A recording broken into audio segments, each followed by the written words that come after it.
வணக்கம். கருட புராணம் தொடரில் அடுத்ததா 5வது பகுதியை பார்க்க போகிறோம். கருடன் திருமாலிடம் உரைத்த கேள்விகள் என்ன என்ன அப்படிங்கிறத தான் இந்த பதிவில் தெளிவாக போட்டிருக்கு. நாராயணனின் அருளால் கருடன் நாராயணனுக்கு வாகனமாக இருந்து வந்தார். ஒரு நாள் கருடனின் மனதில் பிறப்புகள் பற்றிய எண்ணம் உருவாக துவங்கியது. தமது மனதில் தோன்றிய எண்ணத்தை 3 லோகங்களையும் காத்து கொண்டு இருக்கக்கூடிய நாராயணனிடம் கேட்க வேண்டும் என்றும் எண்ணினார். அவருடைய எண்ண ஓட்டத்தையும் மனதையும் அறிந்து கொள்ளக்கூடிய ஆற்றல் கொண்ட நாராயணன் கருடனை நோக்கி, என்ன கருடா, உன் மனதில் ஏதோ ஐயம் கொண்டுள்ளதே? உன் ஐயத்தை என்னிடம் கேட்கலாமா வேண்டாமா என்று யோசித்து கொண்டு இருக்கின்றாயா என்று வினவினார்.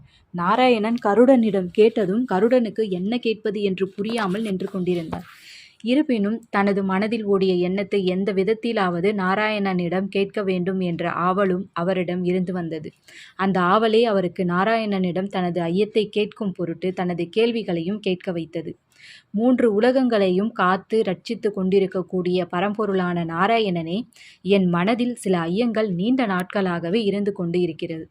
தாங்கள் தான் பதிலளித்து அந்த ஐயத்தை நீக்கி அருள வேண்டும் என்று வேண்டினார். அதற்கு நாராயணனும், கேள்விகளை கேட்காமல் பதில் மட்டும் வேண்டுமென்றால் எவ்விதம் என்னால் கூற இயலும் கருடா?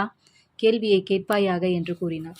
நாராயணன் கூறியதும் கருடன் தன் மனதில் இருந்த கேள்விகளை கேட்கத் தொடங்கினார். அதாவது, இந்த உலகத்தில் உயிரினங்கள் பிறப்பதன் நோக்கம் என்ன? ஏன் உயிரினங்கள் தோன்றுகிறது? அவ்விதம் தோன்றிய உயிரினங்களில் மரணம் ஏற்பட்ட பின்பு சில உயிரினங்கள் நரகத்திற்கு செல்கின்றது, சில உயிரினங்கள் சொர்க்கத்திற்கும் செல்கின்றது.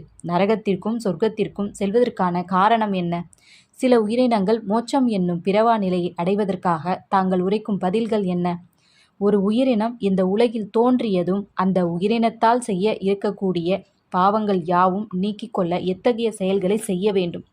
மனிதர்கள் நற்கதி அடைவதற்கான சூழ்நிலைகள் யாது என்றும் தெளிவாக அடியேன் புரிந்து கொள்ளும் விதத்தில் உரைக்க வேண்டும் என்றும் வேண்டினார் கருடன். இதுவே திருமாலிடம் கேட்கப்படும் கருடன் கேட்கப்படும் கேள்விகள். இதுவே 6வது பதிவு.